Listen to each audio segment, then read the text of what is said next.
Previously on Idiots Go Running. I'm freezing. I'm outstanding. My light broke. Feeling a bit woozy. I'm feeling a bit woozy, Colin. Pulled herself up from the ground and we're back on the road. And I'm feeling fantastic again. Ladies and gentlemen, boys and girls still high from completing their 108-mile ultramarathon. Please welcome Colin Goodman. He's the runner that likes to run. And Andrew Goodman. He's the one who eats jelly! If these two knuckleheads can achieve such a feat, then there's hope for all of us. This is Idiots Go Running, Season 2, Episode 15. Our 108-mile ultramarathon, Part 3. So, Colin, we didn't expect this. We expected 2 parts, but not 3 parts. But I'm pretty sure this is the third and final part of our adventure. I think so, Andrew. I honestly think so, because we didn't want to do this run an injustice, so that's why it deserves 3 parts, Andrew. And there's just so much to unpack. And folks, there's more to come. So, Colin, we'd just left the aid station, or the mini aid station, and the guy told us you're going to come in at about 34 hours to 35 hours. And, of course, the cutoff was 34 hours.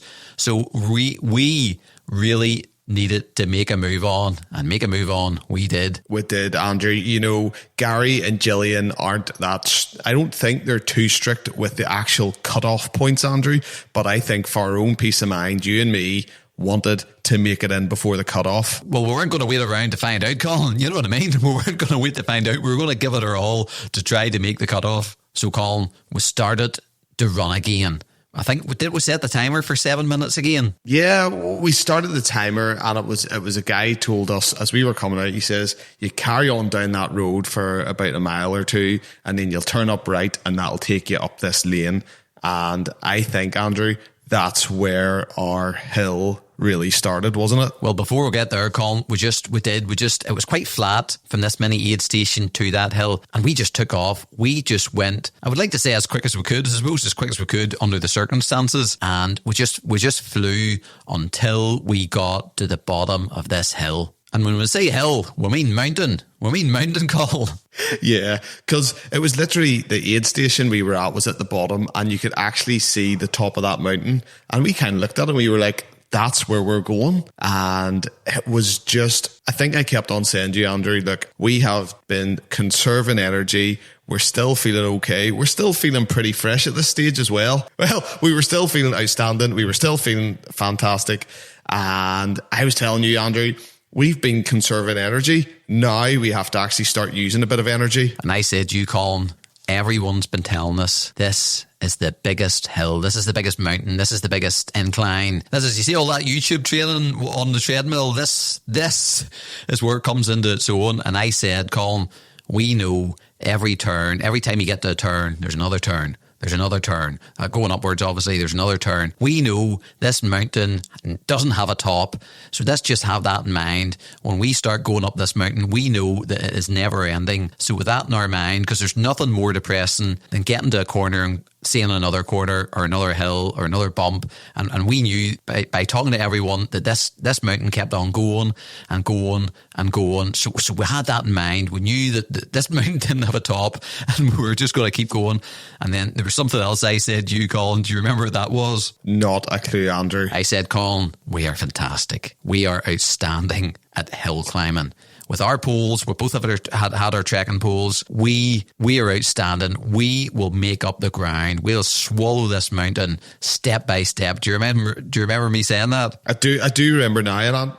But Andrew, you weren't telling a lie, because we honestly believe that was nearly our strength. Our weakness up to this point was maybe on the downhill sections, where I think you were protecting a previous injury from an other ultra of a knee, and uphill, you and me, just our heads went down, and we, as probably Nick West would put it, Andrew, we were in the danger zone, but we were feeling fantastic. You're 100%, because I know myself going downhill. I'm definitely slower going downhill just to save my knees, because when I go out running, if I go down hill, like downhill running, sometimes I feel a twinge in my knee.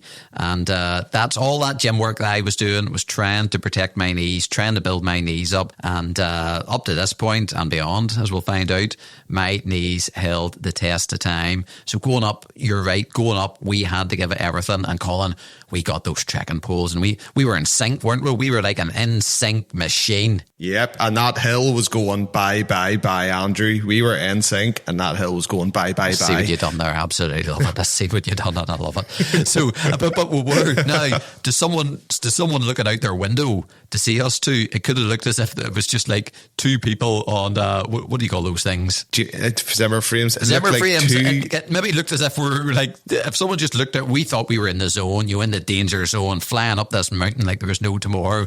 But to someone looking out their window, they could go, those two guys literally look as if they're in Zimmer frames walking up this mountain or running up. We like to think we're running, but who knows how we looked. But Colin, we felt good and we did it. We made it to the top without stopping. And you know what? There was many times you would think you were at the top of the mountain and the mountain kept on going. But not us. We didn't think that way. And we got to each corner, Andrew, and I kept on saying to you, this is the last climb. Let's go. This is the last climb. Like, no, let's go. It's never ending. Don't let that get into your head. This mountain has no top. And then it was even head down at some stages. I was going, Andrew, we're machines. This is mechanical. And we go, click, move, click, move, click, move. Yep, that's and all true. We, as you said, we must have looked in our heads. We were flying up that hill, but in real life, we were two geriatric guys on Zimmer frames. And when we eventually did get to the top, I said, Colin, just have a quick look behind you. And it was a beautiful sight, And then we went along the top of that mountain, didn't we? Yeah, it was another hill, but you could see to the top of it, and you kind of got to the top of it, Andrew. And it was still a bit of an incline. And then we got there, and then we looked down, and we were heading through a peat bog, Andrew. There was another bog, our old friend Bog. And, there's only one way to get through a bog, and that's by going through it. So it was a big bog all the way downhill. And the beautiful thing was you could see a big main road at the bottom of this bog, and you could see some cars at the bottom. And Colin, we just started, again, not incredibly fast if we're being honest, but we started to go down this bog. Yeah, and the thing about this bog, Andrew, it was daylight. There was nobody ahead of us, so we had no one to follow. The GPX signal wasn't quite accurate, and we were now back in looking for way markers. But we knew we had to get down to this road, and it was just, there wasn't a trail, there wasn't a path. And I said, Andrew, do you think I'm going the right way? He goes, I think you are. And I would have showed you my watch, and you go, you agree we're going the right way? And you're like, yep, I'm happy. I take your word for it, because we're seeing cars down the road, and we thought it would be like cars waiting for someone's team or something. So it was more than sure we were going the right direction just to get to the bottom of this mountain. Yeah, it was like we weren't going directly straight down. We were going going sideways down a mountain, if that makes sense. So it wasn't directly straight down towards the cars. And it would have been, Andrew, it would have been a couple of miles. It would have been. It could well have been. And then at one stage I looked behind me and there was someone coming downhill, Colin. Someone coming downhill. He was good. Quite some rate, much quicker than we were coming down. And this guy, we had noticed from the past, he had helped drag us through bogs. And I noticed, Andrew, he was fast on the downhill, wasn't he? Oh, I call it because he did catch up to us, and Paul was his name, and Paul said, "You two guys absolutely flew up that mountain. I kept thinking I would see yous, and I didn't." And I said, "Paul, you absolutely flew down the mountain. If we flew up the mountain, you flew down." Because every time we were quite near Paul with a few bogs, and he would fly through them. He was able to get through the bogs like there's no tomorrow, Colin. Yeah, and I think Paul had a similar stint in the Dungiven aid station. As we left the Dungiven aid station, Paul wasn't in great shape, Andrew, was he? No, he went a bit woozy too, but it's okay to get woozy as long as you get back on your feet. It's like Tyson Fury, you get knocked down and you get back up and you're right back at it. And I think, Andrew, when we were chatting, I called him Tyson Fury because it looked like you're down and out, and he pulled himself back up off the canvas. And we had good chat with Paul, and we got to the bottom of this mountain, Colin. onto the main road, wasn't On it? the main road, and people said, how long? Was this the 16-mile stretch of main road? I think it was about that, Andrew. I think it was 16 miles left. And when you say it's you're happy because you're in the final straight. But I think if you were going out for a 16-mile run, Andrew, it's still a fair distance after covering, what would that have been, about 80 miles? 90 miles, sorry. So just as you say that, we do actually have an audio clip where we recorded, and it was 16 miles to go. So Andrew and Colin in the past, let's play your audio. So here we go again, but I've lost Andrew. No, you haven't. Hey, still there. And we're rocking the Idiots Go Running gear. And then behind us we have Paul. Say hello, Paul. Hey. That sounds like the start of a podcast.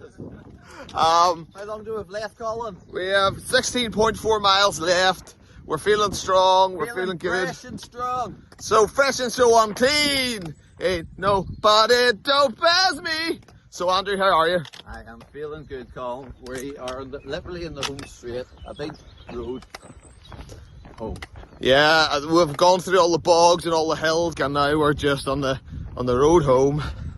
So let's go, keep her lit. So that was us, Colin, on that road with 16 miles to go. It was a big, long road, but we were on it. And so was Paul. Paul was on it, and it was brilliant to have Paul's company because Paul stuck with us all the way to the end, and we appreciated his company. What I liked about Paul, and this was my favourite thing about Paul, Andrew, was he brought his wife with him, and she was another member that joined our crew, I suppose, Andrew. Well, I think we joined their crew really, Colin. In the end, more than them joined us. I think we joined them, and it was brilliant. Paul's wife was there every corner, offering us water or something to eat. It was just brilliant to have her on standby with us. So I think at this stage, Andrew, we have nearly gate crashed everybody else's crew on this event, haven't we? We have, Colin. We have got a helping hand from quite a few people's crews. I remember I came across some guy and I said, would you have any bananas? And he goes, it's in my boot. I'll get you them. And I said, no, it's okay. Don't worry about it. And because we were trying to make time at this stage, we really didn't want to stop unless we had to, because we were cutting it tight. You know what that gent of a guy done? He got into his car, he drove a mile down the road, he got out, he came to us with 2 bananas, 1 each. Colin is the guy we didn't know. He had helped us out a few times over the past 26 hours or whatever it was at this stage, 27, 28. And that's just the calibre of people that was helping us and helping everyone else. This was the guy making tea for his wife, isn't it? The same guy? It was. Absolute legend of a guy. I didn't even want a banana, Andrew. He read my mind. I did, Colin. I did. He was a gentleman guy. He didn't just bring 1 banana. He bought 2 banana. And he was a mind reader because, Andrew, I ate that banana and I enjoyed that banana. Bananas was a great source of food during this. I don't know how many bananas I ate, but it was like, I enjoyed a good banana on this run. So, what are you laughing at, Colin? I did. I'm just telling the truth. It's just a very extreme way to explain enjoying a banana. Colin, enjoyed a good banana on this run. Colin, I've been on the road. I've got no sleep. Yeah. I felt woozy. I was down. I was out. I came back and just let me have my bananas. I'm a man who's running and walking and needs a banana. I've got plenty of them. Oh, so at this stage, Andrew, we were kind of going down the road. Paul was sticking with us and we started to do maths on the road. So I don't know if you've ever ran for 90 plus miles and tried to start doing maths. I'm bad at maths as it is, Andrew. And we were trying to work out how many hours do we have left? What pace do we need to keep up? When's the cutoff point? And are we going to make this on time? Andrew, them numbers turned into letters to me. I had no idea. I was getting more confused the more I thought. And at this stage, the tiredness descended upon me once again. Do you remember, Colin? I had that tiredness coming out of Dungiven, out of the second aid station, and it must have lasted, did I say, about an hour and a half or something like this. And this time, it came back with a vengeance. And I was still feeling outstanding. How were you feeling at this stage, Colin?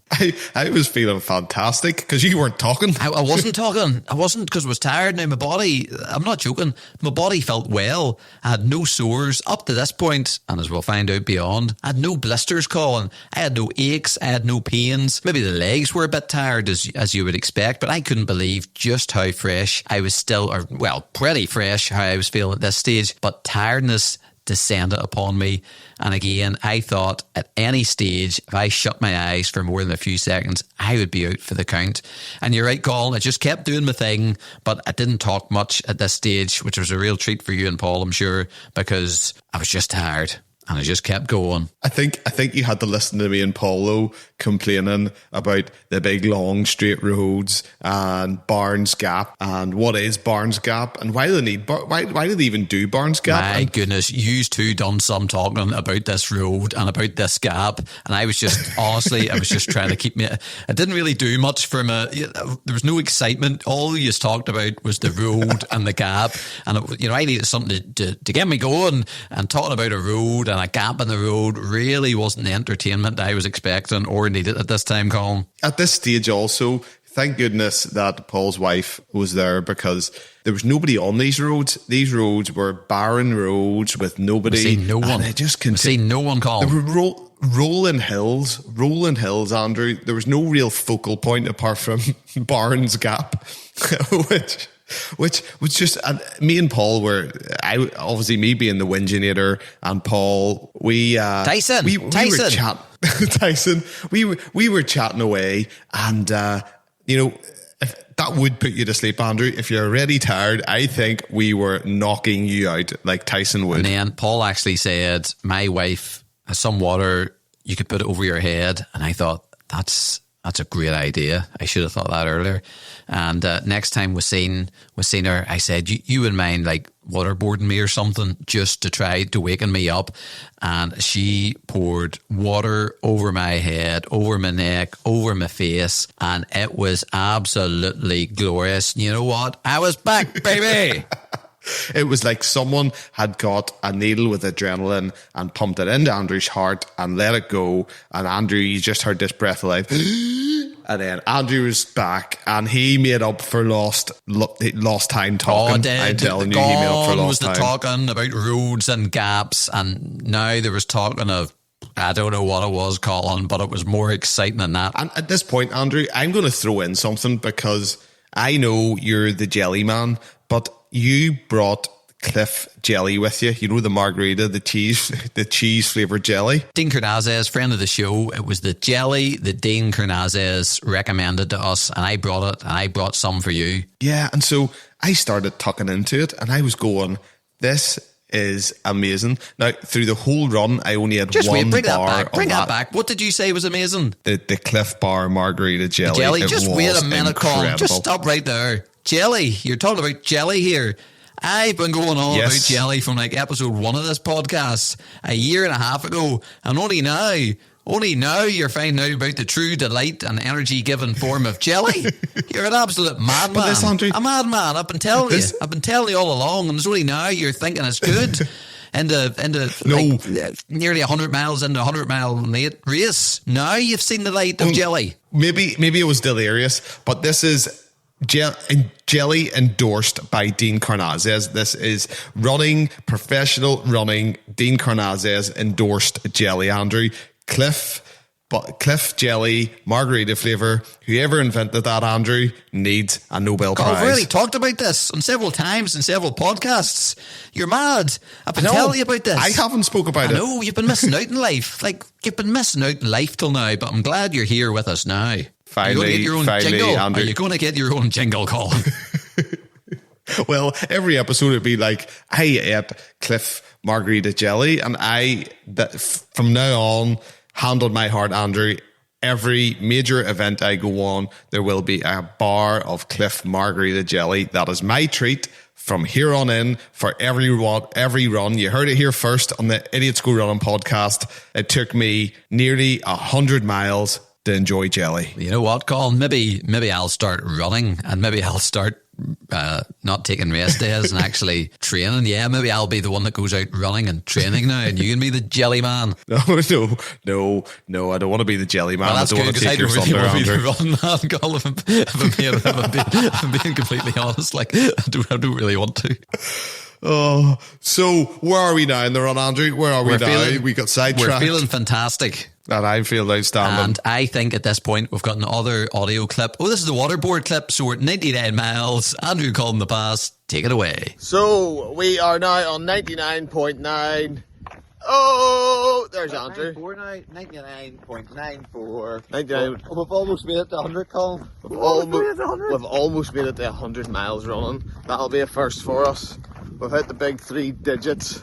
How you feeling, Andrew? I'm feeling fantastic now. For 10 miles, I was extremely tired and I need a waterboard over my head just to wake me up. Since I've done that, I've been chirpy and back to normal and physically feeling great, Colin. Yeah. Apart from stabbing myself. He didn't say anything whenever he was tired and it was great, and then he got waterboard over him and now he's back to his original self. Back to normal, baby. So Andrew in the past makes a great point there. I forgot about this. My only time I felt pain in this whole event was when I stabbed myself with my trekking pole on, if you're curious, my left foot. And it was really sore, Colin. So I got I'll just say it now, I got no blisters in the whole event. I had no real aches and pains or swellings or rubs. The sorest moment of my whole run is when I accidentally stabbed myself with my trekking pole and it hurt for a few miles, if I'm being honest, Colin. Well, that's what happens, Andrew, when you don't listen to a tip that someone says. How often did you practice with these trekking poles? Didn't practice at all. It was a great tip, Nick. I understand the tip. I appreciate the tip. I will second the tip. But I got my poles out once. I put them together. I walked around the living room once, which was like in a 2-meter circle. I put the poles back in and I never used the poles until I got them out on Saturday night. But we do listen to your tips. We do appreciate them. But this, again, any moment, just look at the title of this podcast. Look at the name of this podcast and it tells you everything we need to know. Yeah, you practice with them in your living room, walking around in circles, probably in your slippers, I walked Andrew. around in circle. I didn't go round in circles. I went round in circle. Circles would imply I did it more than once. I just walked around in circle. Yeah, but you walk around in a circle, walking around in circles. Oh, this is no grammar actually make podcast. any Colin, sense. listen to me. We're not talking about grammar and stuff like this. We're just trying to keep it real for the people listening. Speaking of Nick's tips, on the Thursday night before the race, my mum came with her friend. And remember you said that I used to have a teddy and blanket when I was young? Well, Mum and her friend came up and they brought teddy and blanket. Well, it wasn't the original teddy and blanket. They actually knitted a miniature teddy and blanket. And if you look closely, you will see my teddy and blanket in all my photos and in all the videos in the front of my running vest. Back to the run, Andrew. Back to the run. Do you want a part 4? Andrew wants a part 4. I think I've just been waterboarded before I got on this podcast today. I think that's what's happening to me here. So, was there anything else in that clip we needed to talk about? You know, something that I found interesting? I thought I would be absolutely buzzing to hit 100 miles. And I kind of was. But you know what? It was, in a way, it was just another mile. We needed to get to the end of this race. 100 miles was great, but that wasn't the goal. And I thought, I remember saying to, I hate doing this, Dean Carnazes, friend of the show, those last 108 miles are really going to suck. But Colin, when I got to 100 miles, I didn't think 8 more miles. It was just, no, in our minds, the race was 108, wasn't 100, and we just had 8 more to go at this stage. Yes, and do you know what, Andrew? The cool thing is, this is where 3 brothers band together. I know Paul's not a brother, but in this stage, he's a brother on the road. And I said, Paul, you take the directions because it saves you having to click through your watch. You tell us where to go. I'll keep an eye on my pace. And Andrew, I was talking, Paul. I was talking, talking, and I wasn't talking about roads or gaps. That's all I remember. You were making sure that we were going to hit our deadline to make sure that we were going to be there before 34 hours. So I was keeping an eye on the pace. We had done all the calculations with the help of Paul's wife because at this stage we were brain numb, and we had worked out, I think at this stage, that if we stick to 16-minute miles, we are 100% safe and sane at home. Because I think at one stage, Colin, we had with an hour, and then it went down to 52 minutes to spare, and then it went down to 47, and it kept on going down quite low, and it was and that's okay, but there's still, at this stage, there's still maybe, is there 3 hours left or something? So, it was it was or 4 hours or 3 hours, something like that. So time was ticking, and we did, and we weren't getting any faster. And then we did get faster, actually. And it was that stage where I think that we had an hour of free time, Andrew. We kind of looked at each other. We said, we've got this in the bag. That hour quickly turned to 25 minutes spare. So we had a breathing area of 25 minutes. Now, if you stop and you go over on your ankle or anything happens, that 25 minutes will just disappear. I said we didn't have anything in the bag. I said we have nothing until we cross that line. It's not over till it's over. Yeah. And then I think at that stage, we got our head down, we got together, we worked out a plan, and then we put that plan into action. It was very similar to the 7 run, 3 walk, except this was just, this is our pace, keep to this pace. If we drop behind, I'm shouting, we're in 17 minutes, pick it up. We're in 17 minutes, pick it up. We're doing 16:25, that's okay. We're doing 16:25, that's okay. And weren't we just in the rhythm? And Andrew, this is the part of the race where I started to hurt, but it wasn't physically hurting. It was more, we're getting close to the end. This is going to be over soon. And that always hits me at these races. We've been on country roads for quite a while. There's country roads ahead of us, but you knew there was no great obstacle ahead, just country roads. And it was just all about going, keep on going, and you just knew you were closing in the finish. And it was surreal, because we hadn't completed it. We were getting very, very close. I always say, Colin, it's not over till it's over. I've watched too many YouTube videos. Of people being so close to the end and something happening to them.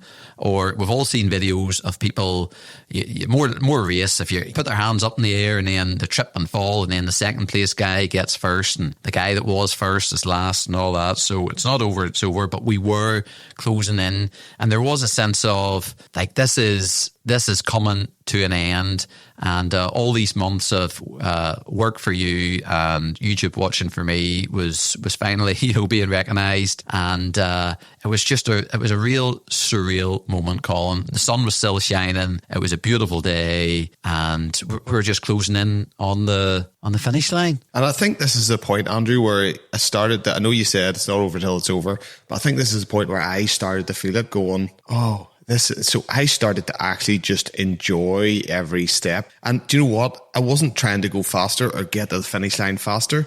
It sounds crazy that you're in a race, you want to finish in the best time possible. Andrew, I didn't want to finish in the best time possible. I just wanted to come under the cutoff and just enjoy this moment. This was the moment where you, me, and Paul were just eating the road, drinking it in. And I think there was at one stage where I think we had 1.5 miles to go, Andrew. We came down and we were coming into Gorton, and it was on this lane and 1.5 miles left. And I'm just going, this is it. This is it, Andrew. It was a surreal moment, and it was just like we have nothing planned after this. Our whole running year, so to speak, has been leading up to this event. All of Idiots Go Running has been leading up to this kind of moment, this event. There's no plans for anything else, and we'll do a podcast about what's coming next. Maybe the next podcast, I'm not sure, but it was all down to this moment, and there was a sense of just enjoying the moment, and bittersweet nearly, because it was coming to an end. And the surprising thing was, Colin, we talk about being fantastic and outstanding, but that's the truth. At this stage, I never in a million years thought I would be feeling this way at the end of the race. Even the morning before, when I woke up and I said, I think we're going to be in good condition. I firmly believe we'll be in good condition at the end. I didn't think it'd be in this good. Like, Colin, I ended up with no blisters, with no knee pain, legs a bit tired, but for all purposes, I was pretty, I really was outstanding, Colin, for the amount of work that I put into this. Like, it is beggar's belief. And I'm glad people were at the end to see how we looked. Otherwise, they wouldn't believe us. Yeah. And, I'm a wee bit worse off than you. I had one blister on my toe, on the side of my foot, which I had put Compete on in the previous aid station, and it was grand. And I think the only thing happened to me was towards the end, towards these last few miles, my Achilles started to hurt me. And other than that, but it wasn't a pain that would stop you. It wasn't an injury. It was just, you had ran over 100 miles. What do you expect? You're going to have a wee bit of pain somewhere. So, or most of us would. But yeah, it was only on my Achilles, and that was it, Andrew. It wasn't enough to stop me. I could have still ran. It was just, yeah, as you say, it was just tired, and we were nearing the finish line. There's a bit of a downer, if we're being honest. We were one bend away and one corner away from the finish line, Colin. And do you remember what was seen? I did. I looked over. We sort of came around and we're coming in the end. And you, me, and Paul were just buzzing, excited, going, no, that's it. We could actually see the entrance to the forest park. And then to our left, the guy who had given us bananas, his car had pulled over to the side of the road. And I believe it was his wife who maybe we don't know the full story, but I think it was just, it could have been dehydration. She needed salt, but I think she just collapsed at that point, and it was just short of the finish line, Andrew. I know I talk about YouTubes and videos and people saying it's never over till it's over, and that is the truth. But when you're doing this event, this is 33 hours into the event now, and you know that it could have been us in many ways. We've known what that person's went through. It's been so much work to get to this point, and Colin, it's a bend in a corner. It's a bend in a corner, and it was just, yeah. You really felt for them. Like, it was just, you really, really felt for them, you know.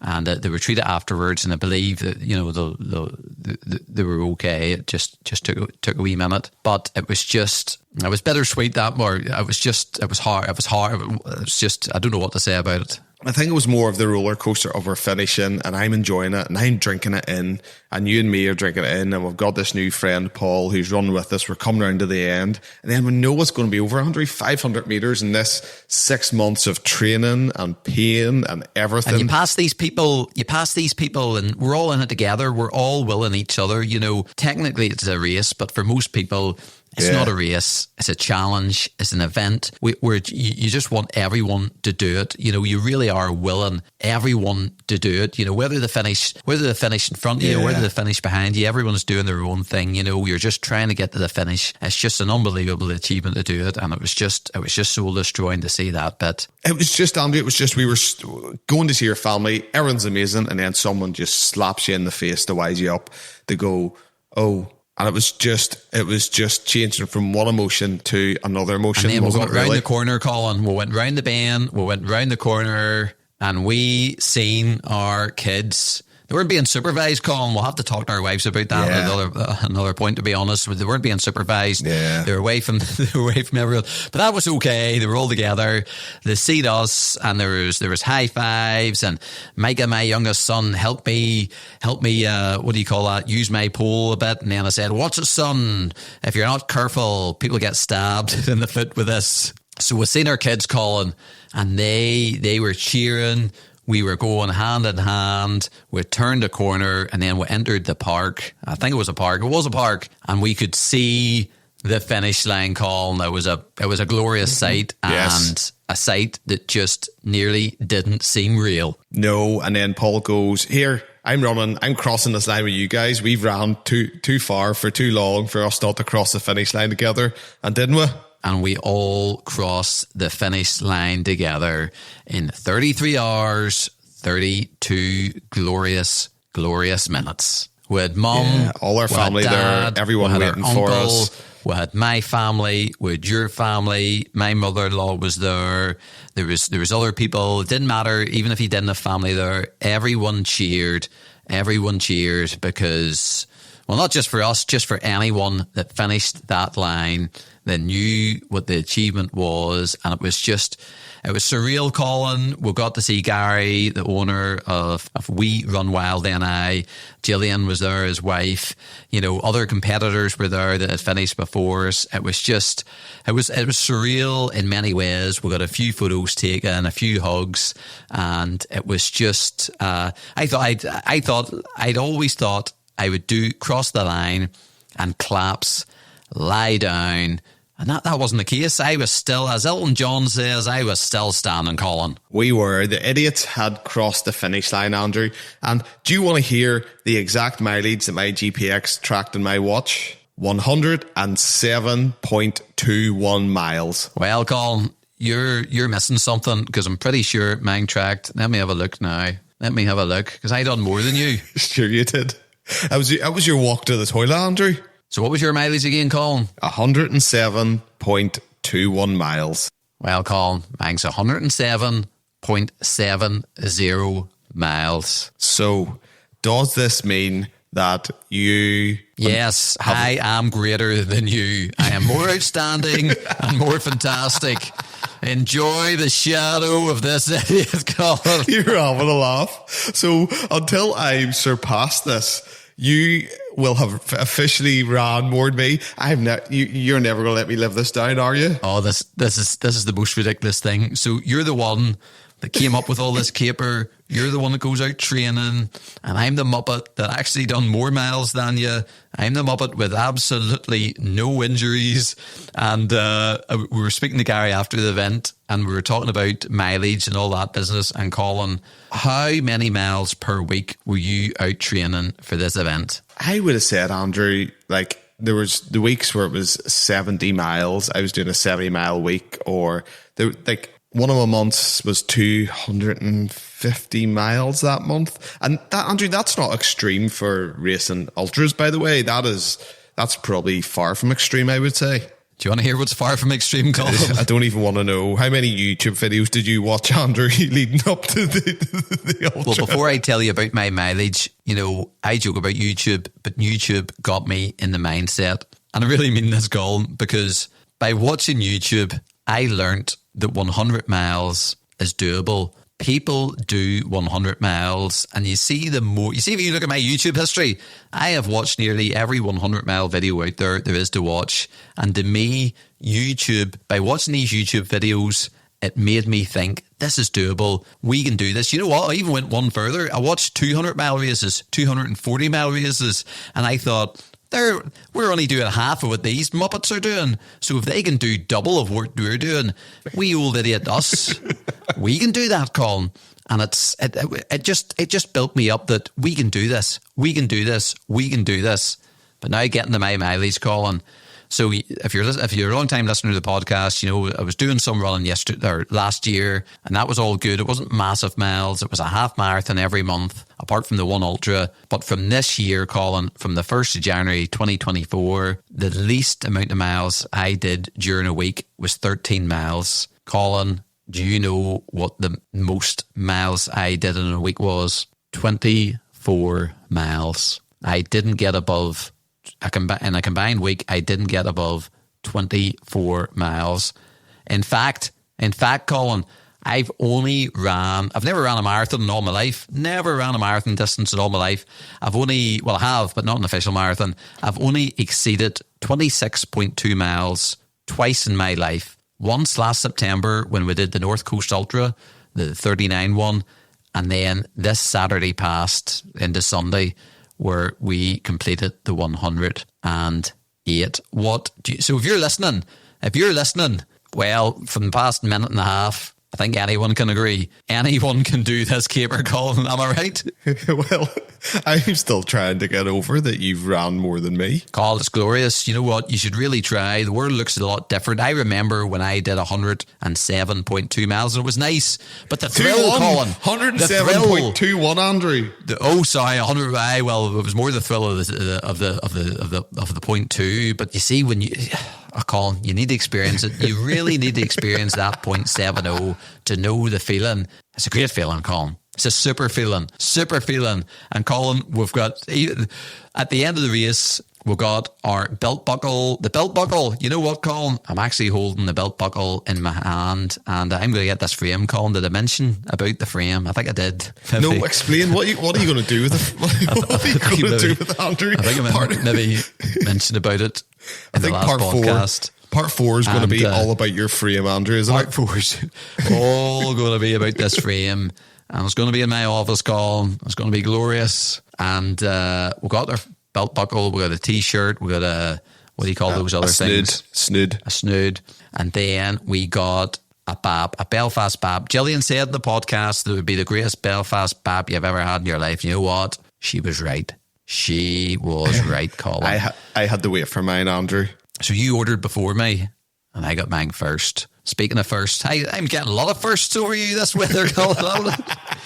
And Colin, I'm going to play our final clip. This is from Andrew and Colin in the past, after they run 108-mile ultramarathon, eating their Belfast Bab. So this is our 108-mile part of our marathon. And where's Andrew? There he I is! finished it and I'm eating a bacon bab and it's absolutely fantastic. I got a medal, I didn't got a belt buckle and I don't have it to show you, but it's really nice and shiny, so it is. How'd you We bacon finished bab? it with it. The bacon bab's fantastic. It's actually bacon, sausage, and egg. I'm having a vegan egg meal. I know you ordered before me and I got mine first because you were vegan and weird.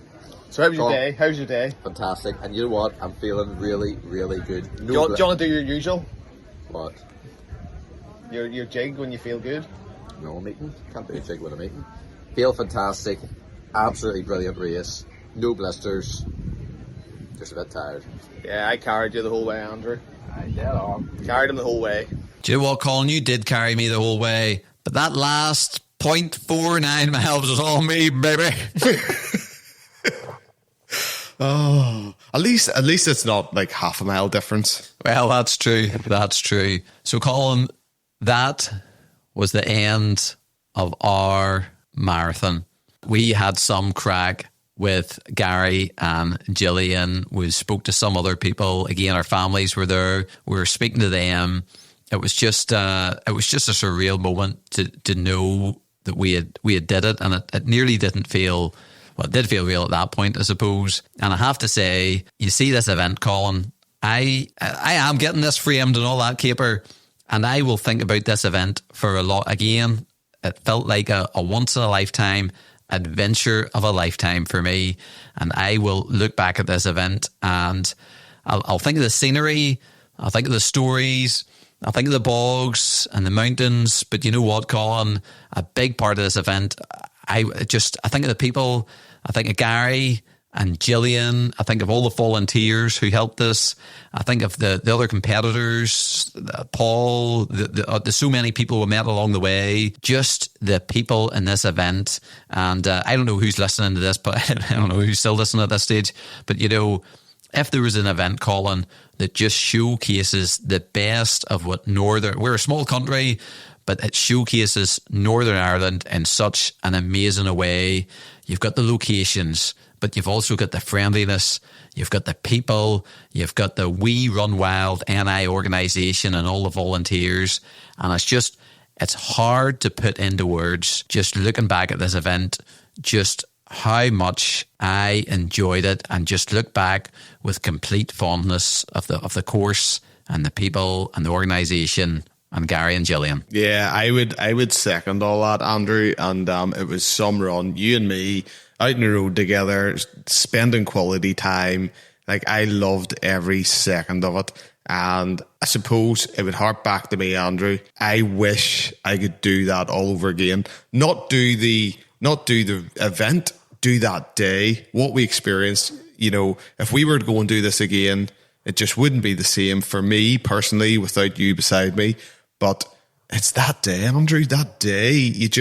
If we could just redo that day, go back in time and redo that day, I would love it. We didn't know what was round every corner. You know, it was the excitement of the unknown. We'll figure it out when we get there. But it was just a terrific. And I have to thank you, Colin. I have to thank you, because a year and a half ago, I was no runner. I could probably run a 5K. I think we could say it mightn't be a great time, mind you. But I remember Mizzen de Malin. I was in the van watching you run and run and run and run. And I was inspired that day. And I don't know if I said it to you then, or I don't know if I said it to you since, but just seeing you run and run and run and run, I thought, you know what? One day I want to join Colin on one of his adventures. And on the 31st of December 2022, I decided one day was that day. We decided to start a podcast, because why not? Yeah. And just document our adventures, and it has been a blast. So I have to thank you for inspiring me. You are an inspirational guy. A lot of listeners probably know, but like, you have MS, Colin. How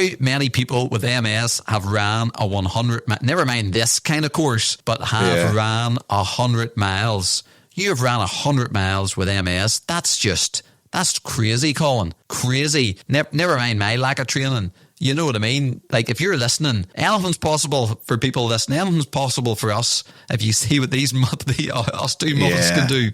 Pretty much. And, you know, I don't, like, it's not about raising money for MS. It's, for me, Andrew, it's raising awareness. And I've said this before, it's giving that hope to say, look, if that muppet can do it, we can do it, and we all can do it. And MS comes in all different shapes and sizes and affects people in all different ways. You know, some of us get a wee bit luckier than others, Andrew, as well. And sometimes you just got to dig deep, stay positive, and put in the hard work, you know, so it doesn't let you restrict you with your life. So that's why I run. And the main reason why I run, Andrew, is because I enjoy it. And if you enjoy something, you'll keep doing it. And if you keep doing it, you'll get better at it. And if you get better at it, you'll get better at it. So that's why I run. It's for no other reason. So I just can't thank you enough, Colin, because if it hadn't been for you, I would still be...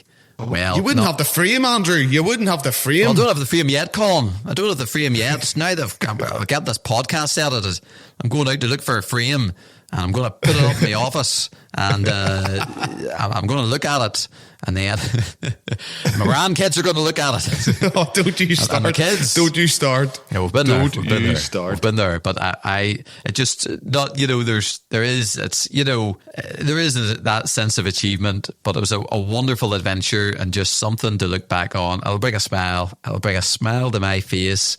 It'll bring memories of people we met, of the route, of us spending time together, of having sheer crack and banter. We're a week now past the event, and it still seems, Colin, I still can't quite believe it, if I'm being honest. Yeah, it's hard to come back down to earth, Andrew, isn't it? It's hard to come back down to the mundane every day. And I think I personally, now that this is over, I go through a depression stage afterwards because I'm going, I really miss that. But I think it's now just focusing on every day and enjoying every day. And I don't know how you cope with these rest days, Andrew. I don't know how you cope with them. Colin, that's the best part of running rest days. It's the best part for me, and I'm not joking. You get to watch some YouTube. You get to relax. It's a wonderful thing. It's a wonderful thing. And we'll maybe just close by just saying what the past week has been like for us. So the event ended.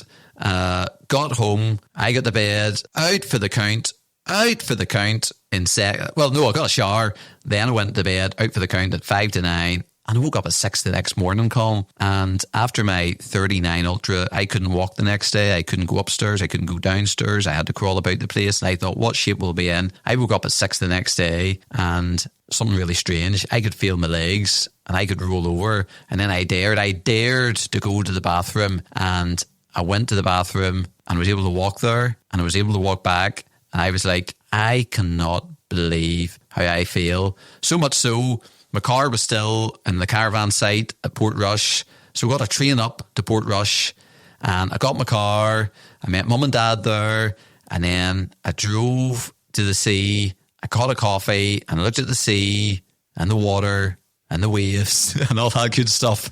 And all the wetness. And I just took 10 minutes just to think about the previous 2 days. And it was just a nice moment, Colin. And I don't know how well we've unpacked this story in these 3 episodes. Hopefully you can hopefully we've done a good job of trying to explain to you. But that was my previous day. And I felt, Colin, unbelievably, I've never done drugs. I don't know if that comes across, but that may surprise some people. I've never done drugs or no keeper like that or drunk. But I felt on the Monday such an incredible of a natural high. You know, during this run, we came across people, and this was the 2nd time doing the event. This was the 3rd time doing the event. And I would ask in all seriousness, why on earth are you doing this again? Why? What madness? Why would you do it? And I understand why people would do it again, just to get the sense, for the adventure, for the journey, just for the accomplishment, and just for that natural high. That was my Monday, Colin. Well, I suppose mine, similar to yourself, Andrew, what happened to me was bed. I was up early the next day, eating loads. I was starving, absolutely starving. Got the kids out, got the kids to school. I did a bit of hoovering in the house. I was absolutely 100% fine. My Achilles was a bit achy. My right foot was a wee bit swollen, but it was just fluid, I think. I believe it was just fluid, Andrew. But no pain. And I was out walking about and I was working. So my next day wasn't as emotional as yours, sitting, watching the waves and getting a train and getting a coffee. It wasn't emotional, Colin. It was reflectiveness. Reflectiveness. Well, I didn't get time to reflect. I had jobs to do, Andrew. I had work to do. I had to get back into the grind. But nonetheless, I just sat there and smiled to myself all day thinking, what an accomplishment. I'm so happy I did that and I can't believe it's over. And as I said again, I just want to do it all over again, Andrew. And what is next for Idiots Go Running? Well, we're not quite sure, if we're being honest. I think we'll wrap up this podcast now, Colin. And maybe in the next podcast, we need feedback from Matt, and goodness knows what kind of feedback that's going to be. That's going to be a lot of feedback. If you've any questions for us, Colin, could they maybe in Instagram ask us questions and we'll maybe answer them if there is any in the next episode of Idiots Go Running, where, it'll maybe tie in well with Matt's feedback, and there might be a bit of feedback from Nick, or maybe some Nick recovery tips or something like that. And then after that, we're going to hear all about Matt Nagg's amazing challenge, which he will have completed by then too. Yeah, so if anybody wants to reach out or ask us questions or drop anything else in, please do, because we love a wee voice note.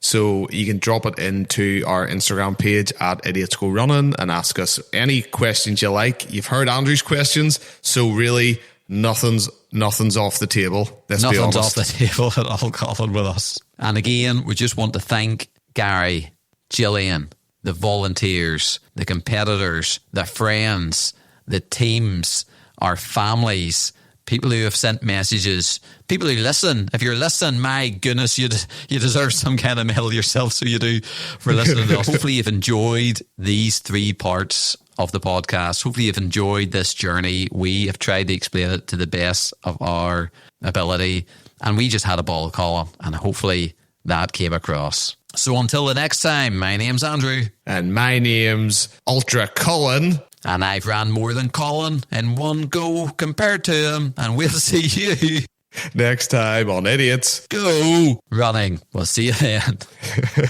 Colin and Andrew just crushed 108 miles. An adventure of a lifetime, bringing the smiles. Idiots go running with miles in their stride. Andrew went further, but Colin still did fine. They crossed the line with cheers and delight.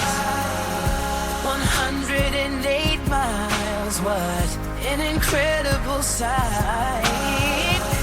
A shiny belt buckle as a prize to display. Idiots go running, the fun's not over yet. Since recording this episode, Colin has returned to running. And Andrew? Well, he hasn't run since and is probably watching YouTube this very minute. And they've started planning their next adventure, and it's a doozy. Idiots Go Running will return.